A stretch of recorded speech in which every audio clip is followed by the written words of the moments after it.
Sul palco questa volta Marco Goldin sarà accompagnato da Remo Ansovino al pianoforte e da Daniela Savoldi alla voce e al violoncello, artisti che saranno su due pedane sopraelevate circondati da LED wall luminosi dove scorreranno testi, immagini, quadri e foto del grande maestro Claude Monet, scomparso a 86 anni il 5 dicembre 1926, a cui è dedicato lo spettacolo. E al centro Goldin racconterà storie, episodi di una vita dedicata all'arte e al colore. Una volta era talmente preso da quello che stava dipingendo, non si è accorto che stava arrivando l'ora della marea,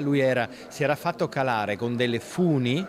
in basso, dalla scogliera fino al livello di queste spiagge con il ghiaino, no, che ci sono in Normandia. Lui non si è accorto, è arrivata la marea e ha travolto tutto, è riuscito ad ancorarsi ad una roccia, ha perso i quadri, le altre tele che aveva, i pennelli, il cavalletto, e per fortuna che da sopra sono riusciti a tirarlo su con le corde e una carrucola, perché altrimenti sarebbe finito in mare anche lui. Credo che sia una cosa molto divertente, che però ci dice veramente l'ossessione di Monet proprio per dipingere in mezzo alla natura e il dimenticarsi di tutto mentre stava dipingendo. Poesia e tecnologia per regalare emozioni, ma utilizzando l'intelligenza artificiale con grande parsimonia. Non mi piace questa sovrapposizione rispetto alla verità e alla realtà, è solo una presenza che ci accompagnerà come una specie di talismano. Sul palco Goldin e Monet, attraverso 6 scene, dialogheranno sui temi della vita, dell'arte e della pittura, intersecando esperienze, luoghi e desideri attraverso le suggestioni musicali del maestro Ansovino. Il fatto che a livello di scenografia noi saremo su queste due postazioni mobili, quindi saremo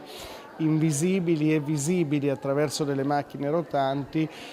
io penso che darà una sensazione alla musica anche quasi un po' come se fossi all'opera, cioè dove all'opera capita appunto sempre che tu non sai da dove proviene la musica, e questo può diventare un gioco a livello di meccanismo teatrale molto interessante. Sono molto felice di scrivere musica di questo spettacolo. Lo spettacolo avrà la sua prima nell'ottobre 2026 al Manzoni di Milano, poi arriverà anche nel Veneto con tappa a Treviso dopo metà novembre. Uno sforzo produttivo sostenuto da Centro Marca Banca per realizzare un evento che spesso si vede solo all'estero. Centro Marca Banca è una banca di comunità, la nostra mission è sostenere le persone, le famiglie, le imprese, ma anche e soprattutto promuovere la crescita sociale e culturale, perché siamo convinti che non possa esserci crescita, sviluppo economico senza la bellezza dell'arte, della cultura e della partecipazione a questo tipo di eventi.